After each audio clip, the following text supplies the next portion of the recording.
Alright boys, welcome back to another video, and I know I've been inactive for like the last month, but I'm back and hopefully going to be posting over the summer. School and stuff did get a bit rough, so I had to put a pause on the channel, but now we're back and we're coming straight in with an updated 2023 mock draft. Fun fact, one of my best videos, it's got like 8.6k. For a small channel like mine, it's amazing to me. Was a mock draft like right after the 2022 draft, so we're just going to jump straight in with another one from 23. So at 10 I've got Nick Smith Jr. He's big, dynamic combo guard, but he has been struggling with knee issues and a little bit of on-court production towards the end of the season, but he's a great three-point shooter and he can shoot the ball very smoothly. He's got a very deep bag too. Very crafty with his work. He's averaging 17.5 points this season. He is one of the younger guys in this class, so I think he's going to go number 10. I know a lot of mock drafts have him like lower towards like 17, 19, 15, just outside the lottery, but personally, if I'm on these NBA teams, I'm taking him inside like the 9 to 12 range. I think he's good enough to play. He doesn't have the burst of some players, but with his frame and the improvements he continues to make, as long as he stays healthy, he'll be great. So at number 9, I have Cam Whitmore going here. Now I know, same thing, a couple guys have him a lot higher, but I've got him here at 9. He's averaging 17 points per game. He's had a pretty good season, to be honest. He's super athletic. He's one of them wings who's gonna explode offensively, and he can play good perimeter D too. He can shoot from the mid. His 3-point isn't too great, but he's still developing on that. And right now, especially at Villanova, as he's developed, he should be good and NBA ready. Alright, so at 8 I've got Jordan Hawkins going here. He's one of the best shooters we've seen in this class so far. He runs off the screen, same way Steph Curry style, pew pew. He can shoot at the line. He's averaging like 90% from the line this year, which is pretty good. And here's the best thing, he can play both sides of the ball. He's a sharpshooter that can play both sides, and he's half decent rebounder for his size at 6'4", 6'5"-ish. So yeah, I have him go number 8. I think this is going to be a sleeper pick. We're going to go into 23 season and potentially see him do some things that some of the higher guys aren't doing. Now at number 7, I've got Taylor Hendricks, the 4 out of UCF. He averaged 16 points and 7 rebounds this season, and I think he's just hugely underrated. I think someone is going to take him earlier than he's projected. Definitely in the top 10. He can shoot the ball on both in the range and in the 3. He's like 6'9", 6'10". He's big. He's in his frame. He can guard 3 to 5, 2 to 5, potentially even. He's versatile. He has everything you need in a 4 in today's NBA. So I've got him going at 7. Alright, so at number 6, I've got Jarace Walker out of Houston, the 4. He's averaging 15 and 9 in his freshman year. And he's a prospect that I'm not too high on, but I can see why people have him ranked this way. He's not as much of an exciting player as some of the other guys above and below him. But he's big, he's strong. He can play the 4 or the 5. He's versatile on both ends of the floor. He can guard pretty much 1 through 5. And he can play in the post. His shot isn't too bad either. He's quick, he's nifty with his defending. And he's one of those players who can change his pace whenever he wants. And for saying he's a big, that's great for him. I would like to see a little bit, hopefully by the time he's in the league, a bit of like investment on his offensive game, because he's not bad at it, but it's just not as sharpened as a lot of the other guys in this class. At 5, I have the first of the Thompson twins, Thompson, going here. He averaged 21 points, 9 rebounds, 8 assists, while also doing very well on the defensive end.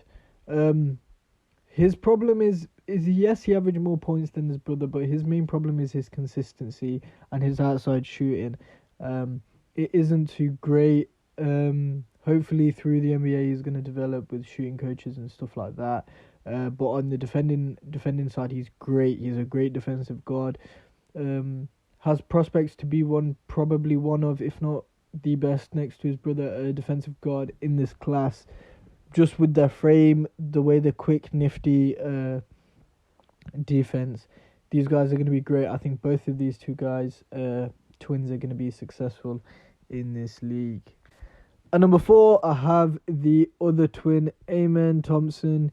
He averaged 21 points, 8 rebounds, 8 assists, while also averaging 3 steals and a block a game in the OTE. Like his twin brother, they're both high level of athleticism, great defense, 6'7", great build, great frames for guards. He's quick and he's explosive. That's his game. He's quick, he's explosive. He's a bit more efficient. Same thing though as his brother. The jump shooting needs to be fixed a little bit, and the outside shooting.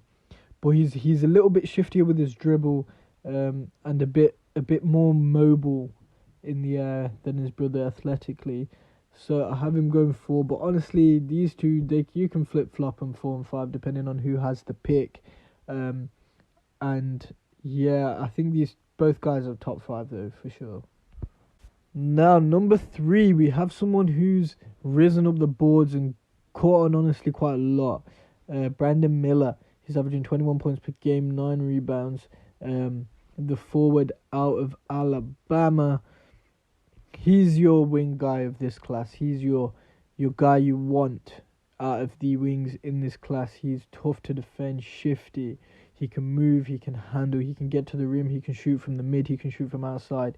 He is your typical Paul George, Kawhi Leonard wing guy who can play both sides of the ball. Although he's not overly athletic, and he's a bit thin on his frame, I think as he goes into the NBA, he's gonna sort that problem out. No worries there. He's actually a really good shot blocker as well. I've watched some of his highlights on his blocks. Crazy on some of them. But yeah, I've got him going 3 in this unnamed mock draft, I guess. But when the lottery comes out, I think it will depend who is at number 2 and 3, whether he goes 2 or 3. Because I think, say if Detroit gets number 2, they're going to take him over another guard. So yeah, I think it does depend on who has the picks when it comes to the actual draft.